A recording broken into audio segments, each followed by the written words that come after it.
तो हेलो, एक बार फिर स्वागत है आपका यूनिक आईएएस एकेडमी बाय गुलफाम अली राजी में। आज आप देख रहे हैं मैंने सामने वर्ल्ड मैप बना रखा है पेपर पर। ग्लोब नहीं है ये। अगर आप ग्लोब को खोल देंगे तो आपको वर्ल्ड मैप ऐसे दिखाई देगा, और जब आप ग्लोब को मोड़ देंगे तो ये वाला सिरा और ये वाला सिरा जो है वो आपस में मिल जाएगा। ध्यान से सुनना है इस चीज़ को। मैं आपको पढ़ाने जा रहा हूँ जो समुद्री जलधाराएँ हैं उनके बारे में। जैसे आपने सुना होगा gulf stream, north Atlantic flow, Norway की धारा, इर्विंजर की धारा, पूर्वी ऑस्ट्रेलिया धारा, पश्चिमी ऑस्ट्रेलिया धारा। धाराएं समुद्र के अंदर कैसे जन्म लेती हैं, कैसे वो आगे जाके अपना रास्ता तय करती हैं, कहाँ धीमी हैं, कहाँ मध्यम हैं, क्या वजह हैं, कौन कौन से कारण हैं जिनकी वजह से समुद्र में धाराएं पैदा होती हैं, और कैसे वो अपनी स्पीड पाती हैं, कैसे वो अपनी गति को पाती हैं, कौन सी धारा कहाँ बहती है, कौन सी धारा गर्म है और कौन सी धारा ठंडी है, कोई धारा गर्म है तो गर्म क्यों है, ठंडी है तो ठंडी क्यों है, ठंडी धाराओं की क्या इंपॉर्टेंस और क्या ड्रॉबैक है, उसी तरह से गर्म धाराओं का क्या इंपॉर्टेंस और क्या उनकी बुराई है, कौन सी धारा से कौन सा डेजर्ट्स बना है, कौन सी धारा की वजह से कौन सा क्लाइमेट बना है। जैसे कि आप बता सकते हो आप में से कोई कि जो वेस्टर्न यूरोप टाइप क्लाइमेट है, पश्चिमी यूरोप तुल्य जलवायु जिसे हिंदी में कहते हैं, वेस्टर्न यूरोप टाइप क्लाइमेट जो है वो कौन सी जलधारा की वजह से बना है? नहीं, वेस्टर्न यूरोप टाइप क्लाइमेट की खूबी ये है कि यहाँ पर साल भर बारिश होती है। साल भर मतलब यहाँ पर जैसे हम लोग इंडिया में है ना कि मानसून का महीना आ गया साहब, तो पश्चिमी यूरोप में साल भर बारिश होती है, कभी भी बारिश हो सकती है। जो लोग क्रिकेट के शौकीन हैं वो देखें कि अगर इंग्लैंड में मैच हो रहे हैं तो वहाँ कभी भी, चाहे सर्दी हो गर्मी हो, कभी भी बारिश हो जाती है। नॉर्वे की धारा जो कि उत्तरी अंध अफवाह का हिस्सा है, नॉर्वे की धारा जो है वो वजह बनती है किसका? पश्चिमी यूरोप तुल्य जलवायु की। सहारा डेजर्ट किस धारा की वजह से बना है? कनारी की धारा की वजह से। कनारी की धारा किसका हिस्सा है? कनारी की धारा को कनारी धारा नाम क्यों देते हैं? पूर्वी ऑस्ट्रेलिया धारा हिस्सा किसका है? पश्चिमी ऑस्ट्रेलिया धारा किसका हिस्सा है? इस तरह की बातें मैं आपको एक ही वीडियो में बताऊंगा। अगर वीडियो 30 मिनट से ज़्यादा की होगी तो मैं उसको सेकंड पार्ट में बनाऊंगा। 30 मिनट से ज़्यादा की वीडियो में एक बार में बनाऊंगा नहीं, उसको अपलोड करने में दिक्कत होती है और आप लोग उसको देखते भी नहीं हैं, ठीक है ना। तो 30 मिनट मैं कोशिश करूँगा कि 30 मिनट में आपको बहुत सारी चीज़ें बता दूँ। अगर समय ऊपर गया तो मैं आगे लेके जाऊंगा, ठीक है ना। तो सबसे पहले शुरू करेंगे कि ये धाराएं एक्चुअली होती क्या है ना। अच्छा, उससे पहले भी एक जो लोग बिगिनर्स हैं, जो अभी लोग शुरुआत कर रहे हैं, उनके लिए अगर आप लोग काफ़ी पढ़ चुके हैं, मान लीजिए आपने कोई एग्ज़ाम निकाल रखा है या आईएएस पीसीएस का प्री निकाल रखा है या कहीं आप नौकरी कर रहे हैं, तब वो बेसिक चीज़ें आप जानते ही जानते हैं। अगर वो बेसिक चीज़ें आप जानते हैं तो वीडियो को आप थोड़ा सा आगे बढ़ा दीजिए, उसके बाद आप लोग शुरू करना। पहले मेरे सामने जो स्टूडेंट्स बैठे हैं उनसे थोड़ा सा हम बेसिक डिस्कशन कर लेते हैं। आप देख रहे हैं सामने संसार का मैप है, ओके। संसार का मैप, वर्ल्ड मैप मैंने बना रखा है। इसमें अलग अलग महाद्वीप हैं, है ना। जैसे कि आप, क्या नाम है आपका? शाइना। ये कौन सा महाद्वीप है? ऑस्ट्रेलिया। ये ऑस्ट्रेलिया महाद्वीप है। अब देखो, ऑस्ट्रेलिया महाद्वीप मैंने इधर भी दिखा रखा है और ऑस्ट्रेलिया महाद्वीप इधर भी दिखा रखा है। एक साथ दो जगह क्यों दिखा रखा है मैंने ऑस्ट्रेलिया महाद्वीप? है ये क्या है? ये रूस है, ये सोवियत रूस, उसके नीचे चीन, और ये जापान, ताइवान वगैरह हैं। ये मैंने इधर भी दिखा रखे हैं और इधर भी दिखा रखे हैं। ऐसा क्यों कर रखा है साइना? इसमें पैसिफिक ओशियन या प्रशांत महासागर कहाँ पर है इसमें बालक? ये है, ये रहा प्रशांत महासागर, ये रहा। अब प्रशांत महासागर मैंने इधर भी दिखा रखा है और इधर भी दिखा रखा है। ऐसा क्यों किया है मैंने? यही बताता हूँ, ठीक है। देखो, ये सामने आप देख रहे हो ना, ये जो मैप मैंने बना रखा है, बोर्ड पे बना रखा है। अगर इसको आप घुमा दें ग्लोब की शक्ल में, जैसे दुनिया गोल है, कहते हैं ना दुनिया गोल है, अगर इसको आप घुमा दें तो ये जो आप देख रहे हो अलास्का वाला हिस्सा, ये रहा ना, ये अलास्का, ये है अमेरिका का। ये कभी रूस के हिस्से में होता था, रूस का था ये, इसको बाद में यूएसए ने खरीद लिया था।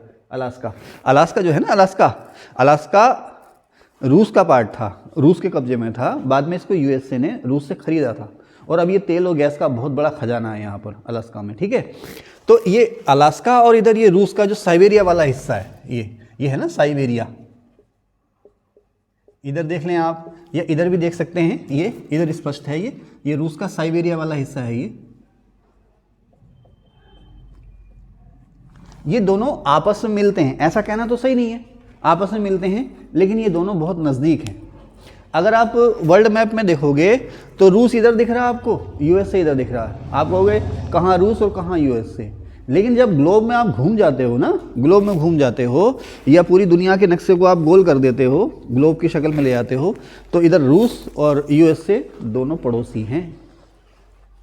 अगर आप ऑन पेपर मैप में देखोगे तो इधर पूर्वी छोर पर रूस और पश्चिमी छोर पर यूएसए आपको दिखाई देगा, लेकिन अगर ग्लोब में घुमा दोगे तो ये दोनों पड़ोसी हैं, समझ रहे ना। लेकिन रूस पूरब में है और ये यूएसए जो है वो पश्चिम में। इस तरह से घूम के आगे, जैसे एक ऑन पेपर है, ये रूस रहा, ये आपका यूएसए रहा, लेकिन इसको आप घुमा देंगे तो ये दोनों जो है पास पास आ जाएंगे। तो ये साइबेरिया, ये रहा साइबेरिया, ठीक है ना। साइबेरिया जहाँ आप देख रहे हैं रूस का हिस्सा, ये भी साइबेरिया रूस का हिस्सा, और ये अलास्का यूएसए का। हालांकि ये वाला हिस्सा जो है यहाँ पर आप देखेंगे ये कनाडा है, ऊपर आप देख रहे हैं ना, ये कनाडा, फिर यूएसए और नीचे मैक्सिको। लेकिन ये पूरा का पूरा जो है उत्तरी अमेरिका महाद्वीप है, ठीक है। उत्तरी अमेरिका महाद्वीप, नॉर्थ अमेरिका कॉन्टिनेंट, ये साउथ अमेरिका कॉन्टिनेंट। हालांकि मिडिल अमेरिका जो है वो महाद्वीप नहीं है, लेकिन उसको मध्य अमेरिका कह देते हैं। मध्य अमेरिका का बहुत सारा हिस्सा नॉर्थ अमेरिका में, कुछ हिस्सा उसका जो है वो साउथ अमेरिका में। नॉर्थ अमेरिका, तो उसमें ध्यान से देखना इधर है, नॉर्थ अमेरिका, साउथ अमेरिका और middle America. Middle America continent नहीं है, ठीक है। दो कॉन्टिनेंट है, नॉर्थ अमेरिका और साउथ अमेरिका। उसके बाद ये रहा आपका एशिया, ये सारा का सारा एशिया रहा, ये ऑस्ट्रेलिया, ये अफ्रीका, ठीक है। और north America, south America, Asia, Europe, Africa और ऑस्ट्रेलिया, ये अलग अलग महाद्वीप हैं। और नीचे रहा आपका अंटार्कटिका, ठीक है। ये सब जानते हैं आप लोग, है ना, ये सारी चीज़ें आप लोग जानते हो। अब ये जो देख रहे हैं आप ना, ये प्रशांत महासागर है, ये सारा का सारा आप जो देख रहे हैं प्रशांत महासागर। प्रशांत महासागर के चारों ओर आप देखें तो इधर आप देखें, इसके पूरब में दक्षिणी अमेरिका, उत्तरी अमेरिका, ठीक है ना। इधर इसके पश्चिम में आप देखें तो ये रहा आपका रशिया, रूस, जापान, ताइवान। और इस साइड में देखें तो ये रहा ऑस्ट्रेलिया। और ये क्या है, चाइना, ये क्या है, ये दो छोटे छोटे आइलैंड मैंने बना रखे हैं। हर किसी का सपना अब यहाँ जाने का, बहुत भाग रहे हैं मेरे मौसेरे भाई बहन, बहुत सारे चले गए यहाँ न्यूजीलैंड, ठीक है ना। कह रहे हैं दूर दूर तक कोई घर दिखाई नहीं देता, एरिया बहुत ज़्यादा है, आबादी ऐसी है 54-55 लाख, है ना, एरिया बहुत ज़्यादा है, तो दूर दूर तक घर दिखाई नहीं देते, ठीक है। अच्छा, न्यूजीलैंड वगैरह में आप देखेंगे ना, क्रिकेट स्टेडियम अगर आप देखेंगे तो जैसे हमारे यहाँ बड़े बड़े स्टेडियम हैं और खचाखच भरे रहते हैं, इनके यहाँ क्रिकेट स्टेडियम देखोगे तो जो चेयर होती हैं वो थोड़ी सी होती हैं, बाकी इन्होंने ज़मीन को इस तरह से घास वास लगा रखी है, उसी पर थोड़े से लोग बैठे रहते हैं। हाँ, आबादी नहीं है नहीं लोग, ठीक है। लेकिन कोई बात नहीं, अब जा रहे हैं एशियन, धीरे धीरे एशियन जा रहे हैं, वहाँ कुछ कर देंगे, ठीक है। तो ये रहा आपका प्रशांत महासागर। अच्छा, अब देखो ये सारी की सारी क्या है, लाल रंग में दिखाया ना, ये भूमध्य रेखा, क्या है ये, भूमध्य रेखा। तो भूमध्य रेखा के ऊपर उत्तर और नीचे दक्षिण। तो अब ये प्रशांत महासागर है ना, भूमध्य रेखा ने इसको दो हिस्सों में बांट दिया, उत्तरी प्रशांत महासागर और दक्षिणी प्रशांत महासागर, ठीक है ना, नॉर्थ पैसिफिक सी और साउथ पैसिफिक सी, ठीक है। उसी तरह से ये रहा आपका अंध महासागर, ठीक है, नॉर्थ, उत्तरी अंध महासागर और दक्षिणी अंध महासागर, उत्तरी अंध महासागर, दक्षिणी अंध महासागर, ठीक है। ये रहा आपका हिंद महासागर, इधर अफ्रीका, इधर ऑस्ट्रेलिया। ये देखें ये जो आइलैंड्स हैं ना, इन आइलैंड्स को क्या कहते हैं, तो उसमें बहुत सारी द्वीप हैं, जिसमें कि फिलीपींस, इंडोनेशिया, मलेशिया, ब्रुनेई। हाँ, ये यहाँ पर जितने भी आइलैंड्स हैं ना, जो कि हिंद महासागर और प्रशांत महासागर के बीच में हैं, इन्हें कहते हैं पूर्वी द्वीप समूह, ईस्टर्न आइलैंड्स। इधर हिंद महासागर और इधर प्रशांत महासागर, इन दोनों के बीच में जितने भी द्वीप हैं इन्हें हम कहते हैं पूर्वी द्वीप समूह। फिलीपींस, इंडोनेशिया, मलेशिया, थाईलैंड, इस तरह के जो आइलैंड्स हैं, है ना, इन्हें कहते हैं पूर्वी द्वीप समूह। और इसके इधर आप आओगे पश्चिम में तो कैरिबियन सी, किधर गया भाई कैरिबियन सी, ये कैरिबियन सी, इसके आसपास क्यूबा, किरीबाती, जमैका, गयाना, है ना, जो एक टीम खेलने नहीं आती है वेस्ट इंडीज़ टीम, उसमें 10-11 देश जो है मिलकर के अपना एक टीम बनाते हैं। तो यहाँ पे 10-11 आइलैंड्स हैं, ये जो हैं 10-11 आइलैंड्स हैं, इन्हें कहते हैं पश्चिमी द्वीप समूह। तो पूर्वी द्वीप समूह कहाँ हुए, हिंद महासागर और प्रशांत महासागर में, और पश्चिमी द्वीप समूह कहाँ हुए, इधर आपके अंध महासागर में। अच्छा, अंध महासागर में जहाँ पर बहुत सारे वेस्टर्न आइलैंड्स हैं, उस सी को क्या नाम देते हैं, कैरिबियन सी। अगर आपसे कोई पूछे कैरिबियन सी कहाँ, तो कैरिबियन सी ये रहा, ये वाला जो सी है ना, ये है कैरिबियन सी, और यहीं पर है एंटीलीज सी। जैसे हिंद महासागर में ना लाल सागर, नहीं, हिंद महासागर में जैसे अरब सागर है ना, अरब सागर, लाल सागर किसके हिस्से हैं, हिंद महासागर के हिस्से हैं, है ना। तो उसी तरह से अंध महासागर के हिस्से हैं इधर, ये रहा आपका सार्गेसम सागर, इधर एंटीलीज सी और इधर कैरिबियन सी। सार्गेसम सी, एंटीलीज सी और कैरिबियन सी। अभी बताऊंगा इनके बारे में। तो सार्गेसम सी, एंटीलीज सी और कैरिबियन सी ये सारे के सारे जो हैं ये अंध महासागर के हिस्से हैं, उत्तरी अंध महासागर के हिस्से हैं। देखें ये ग्लोब है ना, बीचों बीच भूमध्य रेखा जा रही है, इसके ऊपर उत्तर में उत्तर और नीचे दक्षिण, ठीक है। तो ये हुआ आपका उत्तरी अंध महासागर और ये हुआ आपका दक्षिणी अंध महासागर। ये हुआ उत्तरी हिंद महासागर, ये हुआ दक्षिणी हिंद महासागर। ये हुआ उत्तरी प्रशांत महासागर और ये हुआ दक्षिणी प्रशांत महासागर। प्रशांत महासागर के चारों ओर और आप देखें तो दक्षिणी अमेरिका, मध्य अमेरिका, उत्तरी अमेरिका और इधर रूस के बाद पूर्वी द्वीप समूह और ऑस्ट्रेलिया, ठीक है। इन चारों से ये घिरा हुआ है। और अगर आप अंध महासागर की बात करें तो इधर इसके उत्तर में यूरोप, नीचे साउथ में, इधर पूरब में आप देखें, नहीं उत्तर कहना गलत है, उत्तरी ध्रुव में या उत्तरी गोलार्ध में अगर आप देखें अंध महासागर के इस और यूरोप, और यहाँ पर ये अफ्रीका और यहाँ पर दक्षिण अमेरिका, और ये क्या हुआ आपका, ये उत्तरी अमेरिका है ना। उत्तरी अमेरिका में 3 खास देश हैं, कनाडा, मैक्सिको और यूएसए। और इसके बिल्कुल धुर उत्तर में आप देखें तो ग्रीनलैंड है, ग्रीनलैंड, ठीक है ना, जो राजनीतिक रूप से किसके कब्जे में है, डेनमार्क के। उत्तर में आप देखें अंध महासागर के उत्तर में एक ग्रीनलैंड है और दक्षिण में क्या है, अंटार्कटिका। ये सारा का सारा हिस्सा जो है ये सारा का सारा ये सफ़ेद सफ़ेद दिखाते हैं मैप में, ये सारा का सारा अंटार्कटिका है, अंटार्कटिका महाद्वीप, ठीक है। तो हिंद महासागर, प्रशांत महासागर। अब कहोगे सर कि प्रशांत महासागर आप 2 जगह दिखा रहे हो, यहाँ भी दिखा रहे हो, यानी कि इस साइड में भी दिखा रहे हो प्रशांत महासागर और इस साइड में भी दिखा रहे हो। तो बेटा ऐसा है ना, ये वाला जो हिस्सा आप देख रहे हो ना, जब आप ग्लोब में देखोगे तो ये वाला हिस्सा जो है वो इससे जुड़ा हुआ है। तो यहाँ की धाराओं को बताने के लिए मैंने इसको एक साथ बना दिया, जोड़ के इसको मैंने एक साथ बना दिया, ठीक है। मैप में देखोगे तो वो हिस्सा आपको, मैप जब मैप आप देखते हो ना ऑन पेपर, जैसे वो वाला मैप आप देख रहे हो ना सामने बना हुआ, तो अलास्का इस साइड बना रखा और साइबेरिया उस साइड बना रखा, छुट्टी। मैंने फिर वो साइबेरिया को यहाँ ला करके जोड़ दिया, जिस तरह से ग्लोब में बना हुआ है। क्लियर है, ठीक है ना। एक बार रोक देना। तो अब आप बताओ हवा किधर से किधर को चलती है, अधिक दाब से कम दाब की ओर, है ना। जैसे हवा चलती है ना अधिक दाब से कम दाब की ओर, हवा चल रही साहब, हवा क्या है, बहुत सारी गैसों का मिश्रण है ना, वायु जिसे आप कहते हो। तो अधिक दाब से कम दाब, जहाँ यहाँ पर अधिक दाब हुआ, इधर कम दाब हुआ, तो हवा जो है वो इधर से इधर को चलने लगी, हवा पवन या समीर जो है वो चलने लगी। अच्छा देखो पवन और समीर में अंतर है ना, समीर क्या है, शीतल मंद पवन है ना, पवन क्या है, थोड़ी सी और तेज हवा, फिर आंधी तूफान आ गए। उसी तरह से अच्छा आपने देखा होगा कुछ नहरें बहती हैं, नदियाँ बहती हैं और बहुत बड़ी बड़ी नदियाँ बहती हैं। आपके पास ही बोर नदी है, फिर सुल्तानपुर पट्टी में कोसी नदी है, यही गंगा नदी। और गंगा नदी को भी आप बंगाल में जाके देखो तो दूर दूर तक, अगर आप गंगा सागर द्वीप में चले जाओ, गंगा और ब्रह्मपुत्र के मुहाने पर आप चले जाओ, जहाँ पर ये समुद्र मिलती हैं, तो पता ही नहीं चलेगा कि ये नदी है समंदर है। दूर दूर तक नदी इतनी चौड़ी फैली हुई है, मीलों किलोमीटर चौड़ाई में उसका मुहाना फैला हुआ, पता ही नहीं चलेगा कितनी दूर तक नदी कहाँ और समंदर कहाँ है, कुछ पता चलेगा नहीं। इसी तरह से समुद्र में भी पानी बहता रहता है एक तरफ से दूसरी तरफ को। आपको तो ना धरती जो है गोल है, ये तो सभी को पता है। इसके अलावा धरती अपनी धुरी पर घूम भी रही है ना। जैसे क्षमा अपने सिर को ऐसे ऐसे हिलाओ तो हाँ ऐसे, तो सिर तो ऐसे ऐसे हिल रहा है। अब हमारा सिर तो लगातार घूम नहीं सकता ना, हाँ ऐसे ऐसे घुमा रहे हैं, ऐसे ऐसे, ठीक है, योग कर रहे हैं। तो अगर कल्पना करो अगर आपका सिर जो है लगातार घूमता रहे ना, तो इसी तरह से धरती भी लगातार घूम रही है।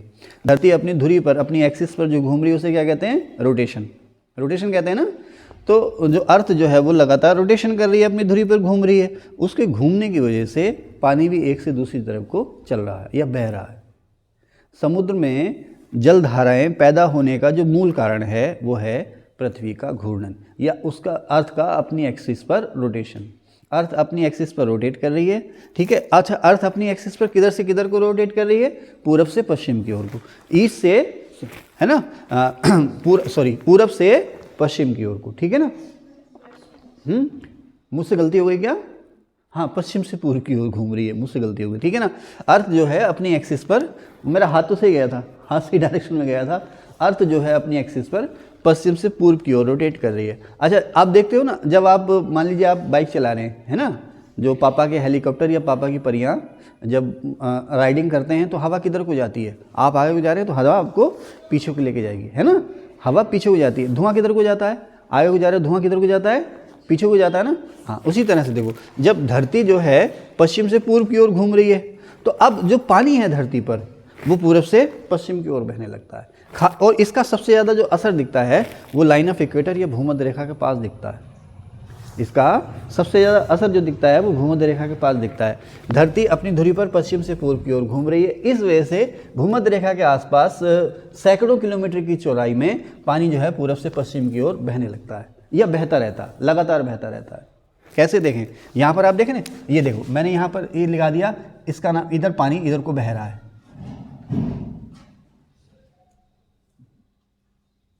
पानी जो है अब ऐसा तो है नहीं कि भूमध्य रेखा के उत्तर में बहेगा। ये जो रेड कलर की लाइन आप देख रहे हो ना, ये लाइन ऑफ इक्वेटर या भूमध्य रेखा है। अब ऐसा तो है नहीं कि पानी जो है उत्तर में बहेगा दक्षिण में नहीं बहेगा, पानी तो दोनों दिशा में बहेगा। तो अब धरती इधर से इधर को जा रही है, पश्चिम से पूरब की ओर घूम रही है, तो पानी जो है पूरब से पश्चिम की ओर चलने लगा। तो यहाँ पर आप देखें, जब ये जो पानी बह रहा ना भूमध्य रेखा के उत्तर की ओर पूरब से पश्चिम की तरफ को, और भूमध्य रेखा के दक्षिण की ओर पूरब से पश्चिम की तरफ को, तो भूमध्य रेखा के उत्तर में इसको कह देते हैं उत्तरी विषुवत धारा, और दक्षिण में कह देते हैं इसको दक्षिणी विषुवत धारा, नॉर्थ इक्वेटोरियल करेंट और साउथ इक्वेटोरियल करेंट। वो चाहे यहाँ हो हिंद महासागर में, चाहे हिंद महासागर में या प्रशांत महासागर में, तीनों जगह इसका एक ही नाम है। ऊपर उत्तरी विषुवत धारा और नीचे दक्षिणी विषुवत धारा। विषुवत रेखा के नाम पर इसका नाम विषुवत पड़ा। धारा माने पानी की धारा, उत्तर माने उत्तर और दक्षिण माने दक्षिण, उत्तरी विषुवत धारा और दक्षिणी विषुवत धारा। ठीक है, अब हम बात करते हैं, कहाँ पे बात करें सर? चलिए, ये बहुत ज़्यादा भीड़ यहाँ पर दिखाई दे रही है, इसकी बात कर लेते हैं। ये है आपका मिडिल अमेरिका या मध्य अमेरिका। ठीक है, मिडिल अमेरिका या मध्य अमेरिका, और ये है पश्चिमी द्वीप समूह। अब यहाँ से पानी इधर को चला, यानी कि उत्तरी विषुवत धारा जो है मध्य अमेरिका से पश्चिमी द्वीप समूह की ओर चली। पानी जो है मध्य अमेरिका से पश्चिमी द्वीप समूह की ओर चला। अब पश्चिमी द्वीप समूह में यहाँ पर ये पानी टकराया, क्या टकराया? ये जो उत्तरी विषुवत धारा है यहाँ पर फिलीपींस से टकराई। यहाँ पर है ना फिलीपींस, फिलीपींस, ये रहा आपका फिलीपींस और ये रहा आपका फिजी। ये जो पानी है जिसे आप कह रहे उत्तरी विषुवत धारा, ये फिलीपींस से टकराया, और फिलीपींस से टकराने के बाद ये दो हिस्सों में बट गया। ये पानी की जो धारा है दो हिस्सों में बट गई। इसका एक हिस्सा, ये देख रहे हैं ना आप, जापान, एक हिस्सा जो है वो जापान और ताइवान के पूरब की ओर चला, और एक हिस्सा जो है जापान के पश्चिम की ओर चला। अब जापान के पूरब की ओर जो हिस्सा चला है, जापान और ताइवान के पूरब की ओर, या जापान ताइवान पूर्वी तट की ओर जो हिस्सा चला है दक्षिण से उत्तर की ओर, उसको हमने नाम दिया है क्यूरोशिवो की धारा। और जापान के पश्चिम में जो हिस्सा चला है दक्षिण से उत्तर की ओर, उसको हमने नाम दिया है सुशीमा की धारा। तो ये क्यूरोशिवो की धारा और ये सुशीमा की धारा, ये किसका रूप है? ये उत्तरी विषुवत धारा। किसका असर है? ये उत्तरी विषुवत धारा का। अच्छा, ये क्यों चले आगे को? ये जापान तट, सॉरी, यहाँ पर फिलीपींस से ही टकराए। फिलीपींस तट से टकराने के बाद एक तो फिलीपींस तट का ढाल इधर को है, ठीक है ना, एक तो इसका ढाल इधर है, दूसरा यहाँ पर जो है पश्चिमी हवाएं बह रही हैं। पछुआ पवन जानते हैं ना, सुना है ना, गरजता 40 है ना, दहाड़ती 50, चीखती 60, सुना? यहाँ पर ये जो हवाएं हैं समुद्र में, जिन्हें आप पछुआ हवाएं कहते हैं, बहुत तेज गति से चलती हैं, बहुत तेज स्पीड से चलती हैं। उन हवाओं के असर से ये जो पानी की धारा है इधर को बह जाती है, इधर को चलने लगती है। आगे जाके यहाँ पर ये रहा आपका जापान, ठीक है, क्या रहा आपका? जापान। इसको बंद कर दो।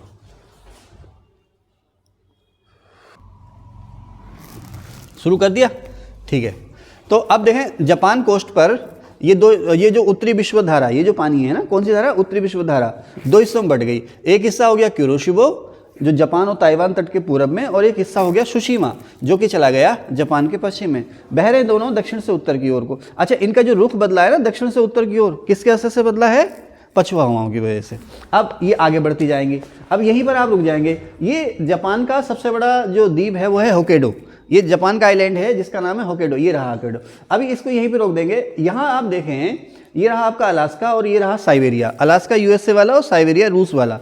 इसके बीच में एक जल संधि है या बेरिंग स्टेट, जिसका नाम है बेरिंग स्टेट। बेरिंग स्टेट से इधर ओखोस्टोक आइलैंड या ओखोस्टोक सी, ओखोस्टोक सी है, ये रहा आपका ओखोस्टोक सागर। ओखोस्टोक सागर से होकर के एक पानी की धारा बहकर के आ रही है, ठंडे पानी की धारा, जिसे हम कहते हैं ओखोस्टोक धारा। मैंने लिख दूं, यहाँ पर लिखा नहीं है मैंने, यहाँ पर लिख देता हूँ। ये बहकर आ रही है ओखोस्टोक की धारा, ओखोस्टोक सी से बहकर आ रही है ये ओखोस्टोक की धारा। अब ये जो ओखोस्टोक की धारा है जापान में होकेडो के पास, इससे मिल जाती है किससे? आयोशिवो की धारा से। अब ये आयोशिवो की धारा कहाँ से आ रही है? आयोशिवो की जो धारा है ये भी बेरिंग स्टेट से होकर के आ रही है। बेरिंग स्टेट से होकर के आ रही है आयोशिवो की धारा। आयोशिवो की धारा का दूसरा नाम है क्यूराइल धारा। क्यूराइल धारा इसका नाम क्यों पड़ा? साइबेरिया के पास ये क्यूराइल आइलैंड्स है, इसके नाम पर इसका नाम पड़ गया है क्यूराइल की धारा। अब ये जो आयोशिवो या क्यूराइल की धारा है, ये और ओखोस्टक की धारा, ये साइबेरिया के पूर्वी तट पर बहते हैं, साइबेरिया के पूर्वी तट पर बहते हैं, और दोनों ही ठंडे पानी की धारा हैं। इन दोनों ठंडे पानी की धाराओं की वजह से इधर अलास्का और इधर साइबेरिया का तापमान बहुत ही कम रहता है, ये ठंडे मरुस्थल में बदल जाते हैं। खैर, अब ये आयोशिवो या क्यूराइल की धारा और ओखोस्टक की धारा जापान में होकोडो आइलैंड के पास दोनों आपस में मिल जाती हैं, और इनसे मिल जाती है आगे जाकर के ये क्यूरोशिबो और सुशीमा की जलधारा।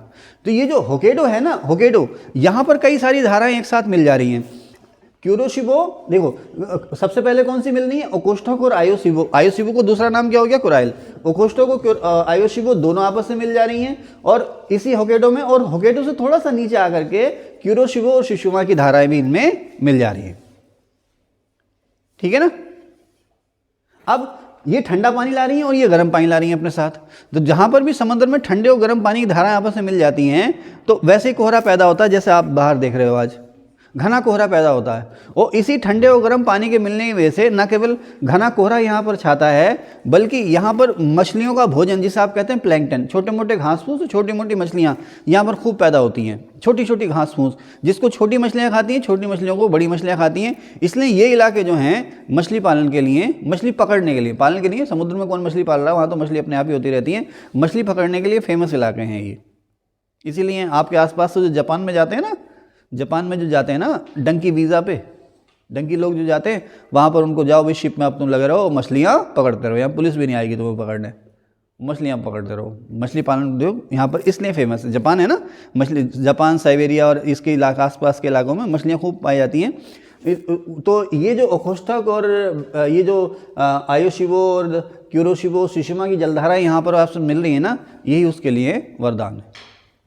ठीक है, अच्छा खैर, अब यहाँ पर मैंने आपको बताया ना क्यूरोशिबो की धारा, ये तो इससे मिल गई। लेकिन अब ये जो क्यूरोशिबो की धारा है जब आगे बढ़ती है ना, तो ये क्यूरोशिबो की धारा आयोशिबो में मिलती है, लेकिन जो पछुआ हवाएं हैं इस पानी को अपने साथ और बहा के आगे के ले जाते हैं। इस पानी को, ये जो पानी यहाँ इकट्ठा हो रहा है ना, ये जो पानी यहाँ इकट्ठा हो रहा है, जो पछुआ हवाएं हैं इस पानी को अपने साथ आगे और बहा करके ले जाते हैं। और ये देखो आप, प्रशांत महासागर है, ये प्रशांत महासागर है, उत्तरी प्रशांत महासागर है, ठीक है ना। तो इसको हमने नाम दिया है यहाँ पर उत्तरी प्रशांत अपवाह, उत्तरी प्रशांत अपवाह या north Pacific flow, north Pacific flow, north Pacific flow. ये पानी पूरे साल यहाँ पर जो है बहता रहेगा, नॉर्थ पैसिफिक फ्लो। और जैसे जैसे ये पछुआ हवाओं के दायरे में आता है, पछुआ हवाएं बहुत तेज चलती हैं, जैसे जैसे आगे बढ़ता है वैसे वैसे इसकी स्पीड या गति जो है वो और तेज होती जाती है। अब यहाँ पर ये आता है कैलिफोर्निया के आसपास, ये रही कैलिफोर्निया की खाड़ी, यूएसए में ये रही आपकी कैलिफोर्निया की खाड़ी। कैलिफोर्निया के आसपास आता है, कैलिफोर्निया तट से टकराने के बाद ये दो हिस्सों में बढ़ जाता है, एक हिस्सा इसका ऊपर चला जाता है और एक हिस्सा आ जाता है इसका नीचे। तो जो ऊपर की ओर हिस्सा जाता है अलास्का की तरफ को, इसे हम कहते हैं अलास्का की धारा। और जो नीचे की तरफ को हिस्सा आता है, कैलिफोर्निया से नीचे को आता है जो इसका हिस्सा उत्तरी अमेरिका के पश्चिमी तट पर, इसको हम कहते हैं कैलिफोर्निया की धारा। तो अगर आपसे कोई पूछे कि भाई अलास्का की धारा किसका रूप है, उत्तरी प्रशांत अपवाह का, कैलिफोर्निया की धारा किसका रूप है, उत्तरी प्रशांत अपवाह का, और ये सभी किसका रूप है, उत्तरी विषुवत धारा का। देखो ना कितनी दिलचस्प चीज़ है, पृथ्वी के घूर्णन की वजह से। अच्छा, एक चीज़ और जो मैं आपको बताना भूल गया, यहाँ पर आपको पता है व्यापारिक हवाएं चलती हैं नहीं, है ना, ट्रेड विंड्स। ये ट्रेड विंड्स का जोन है ना, ये सारा का सारा व्यापारिक हवाओं का जोन है, ये सारा का सारा जो है व्यापारिक हवाओं का जोन है। तो न केवल पृथ्वी का घूर्णन बल्कि व्यापारिक हवाओं के जोर से भी ये जो पानी है पूरे साल इधर से इधर को बहता रहता है। तो यहाँ पर मध्य अमेरिका से उत्तरी विषुवत धारा जनरेट हुई, वो पश्चिमी द्वीप समूह में खास करके फिलीपींस से टकराई। फिलीपींस से टकराने के बाद ये उत्तर की ओर बहने लगी, पछुआ पवन के प्रभाव से और आगे उत्तर पश्चिम की ओर बढ़ी। अब फिलीपींस के पास जाकर के दो हिस्सों में बट गई, जापान और ताइवान के पूरब में इसका नाम हो गया क्यूरोशिबो और पश्चिम में इसका नाम हो गया सुशीमा की धारा। ये दोनों आगे बढ़ती गई, उधर ओखोस्टक सी से, साइबेरिया के पास ओखोस्टक सी से ठंडी पानी की धारा आ रही है, ओखोस्टक धारा, और इधर अलास्का के करीब से बेरिंग स्टेट से आ रही है आयोशिबो या क्यूराइल की धारा। होकेडो में इन सभी का मिलन हो गया। सबसे पहले आपस में मिली ओखोस्टोक और आयोशिबो की धारा, और उसके बाद सुशिमा और क्यूरोशिबो की धारा आपस में मिलकर इसमें मिल गई आयोशिबो में। किसमें मिल गई? आयोशिबो में, या ये कह सकते हैं क्यूरोशिबो और आयोशिबो का यहाँ पर मेल हो गया। अब यही पानी जो है, यही पानी तेज पश्चिमी हवाओं की वजह से और आगे को बढ़ा, जिसको हमने नाम दे दिया प्रशांत पवन अपवाह या उत्तरी प्रशांत अपवाह या नॉर्थ पैसिफिक फ्लो। अब ये नॉर्थ पैसिफिक फ्लो आगे पहुंचा है कैलिफोर्निया की खाड़ी के आसपास या कैलिफोर्निया तट के आसपास। तो कैलिफोर्निया तट से टकरा करके इसके दो हिस्से हो गए हैं। उत्तर में ये गया अलास्का की धारा के नाम से और दक्षिण में ये गया कैलिफोर्निया की धारा के नाम से। अब यहीं पर मैं आपको बताता चलूँ कि इसमें आपसे पूछेगा धाराओं का चक्र, साइकिल या घेरा। तो आप देखें इसमें धाराएं, मुझे चांद बताएंगी, चांद जल्दी से बताना अगर बता सको। इसमें इस सागर में जो धाराएं हैं वो घड़ी की सुइयों की दिशा में बह रही हैं या घड़ी की सुइयों की विपरीत दिशा में बह रही हैं? शायना आप बताओ। है विपरीत दिशा में बह रही हैं। गीता? दिशा में बह रही। प्रियंका? दिशा में बह रही, क्लॉकवाइज बह रही है। क्लॉकवाइज को हिंदी में क्या कहते हैं? दक्षिणावर्त। ध्यान रखना, या घड़ी की सुइयों के दिशा में बह रही है, दक्षिणावर्त या क्लॉकवाइज बह रही है। आप देखो ना, यहाँ से शुरू हुई घड़ी, ऐसे बहती है ना, ऐसे चलती है ना घड़ी। तो देखो यहाँ से शुरू हुई उत्तरी विषुवत धारा, दिख रहा है आपको? आपको दिख रहा है? नहीं दिख रहा आपको? उत्तरी विषुवत धारा इधर से चली, फिर क्यूरोशिबो की धारा और उत्तरी प्रशांत अपवाह और कैलिफोर्निया की धारा। तो अब आपसे पूछेगा कि उत्तरी प्रशांत महासागर में धाराओं का चक्र बताइए, धाराओं का साइकिल बताइए। तो उत्तरी प्रशांत महासागर में जो धाराओं का चक्र है उसमें कौन कौन शामिल हैं? उत्तरी विषुवत धारा, क्यूरोशिबो की धारा, उत्तरी प्रशांत अपवाह और कैलिफोर्निया की धारा, केवल ये शामिल हैं। इनको मत जोड़ लेना, सुसीमा को, ओखोस्टोक को या अलास्का को। समझ रहे ना? धाराओं के चक्र में कौन शामिल है? उत्तरी विषुवत धारा, क्यूरोशिबो की धारा, उत्तरी प्रशांत अपवाह और कैलिफोर्निया की धारा। ठीक है ना? और किस दिशा में घूम रही हैं ये? क्लॉकवाइज दिशा में। उत्तरी गोलार्ध में हमेशा ध्यान रखना, उत्तरी गोलार्ध में धाराओं का जो भी साइकिल है वो क्लॉकवाइज है, और दक्षिणी गोलार्ध में जो धाराओं का साइकिल आपको मिलेगा वो मिलेगा एंटी क्लॉकवाइज। ध्यान रखना, ठीक है ना? आइए बताएंगे। अब यहीं पर एक चीज़ मैं आपको और बता दूं कि आपसे पूछेगा भाई ठंडी धारा या गर्म धारा, ठंडी धारा या गर्म धारा। तो जो पानी भूमध्य रेखा, देखो भूमध्य रेखा में गर्मी ज़्यादा है, यहाँ पर टेम्परेचर बहुत ज़्यादा है, और ध्रुवों की ओर आप जाएंगे तो टेम्परेचर घटता जाएगा। जैसे जैसे आप ऊपर की ओर जाएंगे टेम्परेचर घटता जाएगा, या यहाँ से नीचे की ओर आप जैसे जैसे जाएंगे टेम्परेचर घटता जाएगा। तो जो भी पानी की धारा ध्रुवों से या उच्च अक्षांशों से निम्न अक्षांशों की ओर, ये भूमध्य रेखा माने लो लैटिट्यूड्स या निम्न अक्षांश, और ये उच्च अक्षांश।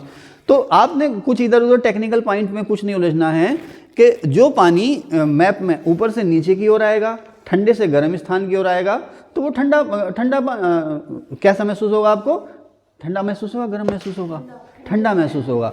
और जो गर्म से ठंडे की ओर जाएगा वो आपको गर्म महसूस होगा। जैसे आप देखो ना सर्दियों के दिनों में अगर आप हैंडपम्प चलाएं सर्दियों के दिनों में, और हैंडपम्प को आप करीब 30-35 सेकंड तक चलाएं, सुबह सुबह आप उठें, हैंडपम्प को 30-35 सेकंड तक चलाएं, तो आपको जो है वो पानी गर्म महसूस होगा।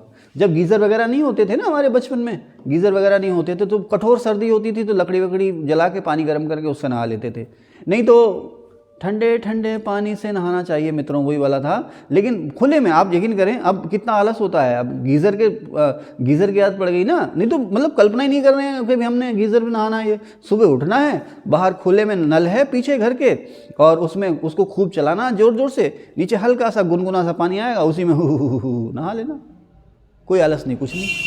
अब जितने गीज़र आ रहे हैं उतना ही ज़्यादा आलस होता जा रहा। 2 घंटे रजाई में यही सोच के पड़े, उठूँ कि ना उठूँ, नहाऊँ कि ना नहाऊँ, उठूँ कि उठूँ, नहाऊँ कि ना नहाऊँ। उठना पड़ेगा, नहाना तो पड़ेगा ही, है ना? बाहर जाना है तो, और किसी दिन बाहर नहीं जाना हुआ तो ऐसे पड़े, है ना? सभी पड़े रहते हैं ना, अगर बाहर नहीं जाना ऐसे पड़े रहते हैं, और फिर तो बिना मुँह धोए उसी में नाश्ता वास्ता होता रहता है, होता है ना? सभी की लाइफ में होता है ना? अरे ना, सभी की लाइफ में होता है, एक दिन तो ऐसा होता ही है। खैर, तो अब वो पानी आपको गर्म क्यों महसूस हो रहा है?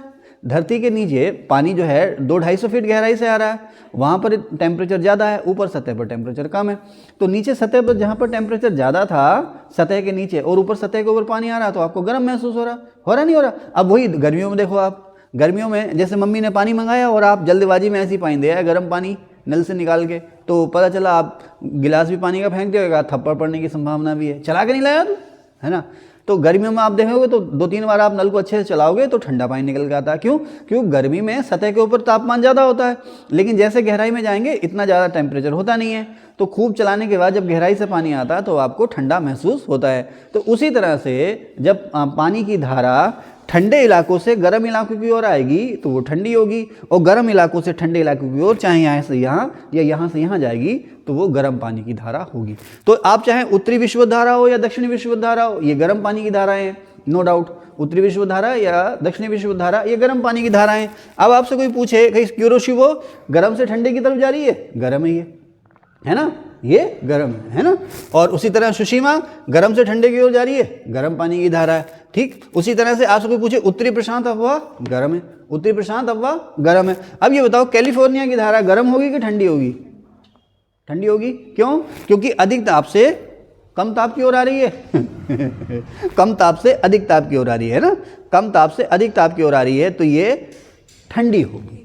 ठीक है ना, जहां पर भी धारा कम ताप से अधिक ताप की ओर आएगी तो वो ठंडी होगी। तो कैलिफोर्निया की धारा क्या हो गई? ठंडी धारा हो गई। देखो उत्तरी विषुवत धारा, क्यूरोशिवो की धारा, सुषमा की धारा, ये सारी की सारी गर्म पानी की धाराएं, है ना। उत्तरी प्रशांत अफवाह गर्म से ठंडे की ओर जा रहे हैं, गर्म पानी की धारा है। लेकिन अब ये, हालांकि देखो उत्तरी प्रशांत अफवाह गर्म पानी की धारा है, वो कैलिफोर्निया उसी का हिस्सा है, आप कहोगे साहब ये भी गर्म होगी, लेकिन नहीं, इधर टेम्परेचर अपेक्षाकृत कम है, इधर ज़्यादा है, तो कैलिफोर्निया की धारा जो हो गई वो ठंडी हो गई। ठीक है। अब अलास्का की धारा कैसी हो गई? असाइन आप ही बताओ, गर्म कि ठंडी?